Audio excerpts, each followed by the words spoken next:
Stock market ఎప్పుడూ ఒకేలా పైకి వెళ్లదు కదా. మరి మార్కెట్ పడుతున్నప్పుడు కూడా డబ్బు సంపాదించడం సాధ్యమేనా? ఆ మార్గాలేంతో చూద్దాం.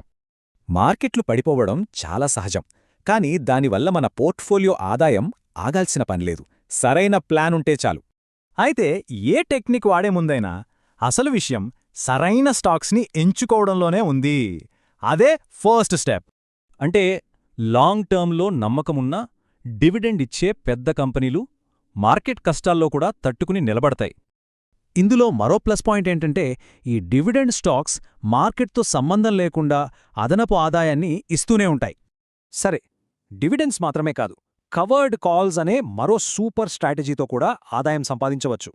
సింపుల్గా చెప్పాలంటే, మన దగ్గరున్న షేర్లను భవిష్యత్తులో ఒక ఫిక్స్డ్ రేటుకి అమ్ముతామని ఒక ఆప్షన్ అమ్మడం. దీనివల్ల వెంటనే ప్రీమియం రూపంలో డబ్బులొస్తాయి. ఈ స్ట్రాటజీలో రెండు విషయాలు మనం మార్చొచ్చు. ఒకటి స్ట్రైక్ ప్రైస్, రెండోది ఎక్స్పైరీ డేట్. మార్కెట్ స్తబ్దుగా ఉన్నప్పుడు లేదా పడుతున్నప్పుడు కొంచెం ఎక్కువ గడువున్న కాల్స్ని అమ్మడం మంచిది. అంటే ఓ 3-5 వారాలవి. ఎందుకలా? ఎందుకంటే ఎక్కువ ప్రీమియం ముందే మన చేతికొస్తుంది. ఆ తర్వాత మార్కెట్ ఎలా ఉన్నా ఆ ఆదాయం మనదే.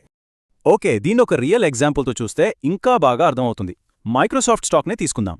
ఇక్కడ చూడండి, సుమారు 30 రోజుల గడువుతో కవర్డ్ కాల్ అమ్మితే ప్రతి షేరుకు వెంటనే $6లకు పైగా ప్రీమియం వస్తుంది. అంటే స్టాక్ ధర పెరగకపోయినా సరే నెలకు సుమారుగా 3% నుంచి 5.5% వరకు రిటర్న్ వచ్చే అవకాశముంది. నిజమే, మార్కెట్లో రేపు ఏం జరుగుతుందో ఎవరూ ఖచ్చితంగా చెప్పలేరు. కానీ కొన్ని సాధారణ ట్రెండ్స్నైతే గమనించవచ్చు.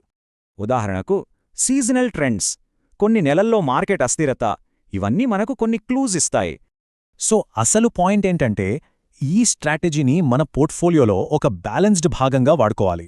ఈ వ్యూహాల గురించి తెలుసుకున్నాక మరి రాబోయే మార్కెట్ పరిస్థితుల కోసం ఎలా సిద్ధమవ్వాలి ఆలోచించండి.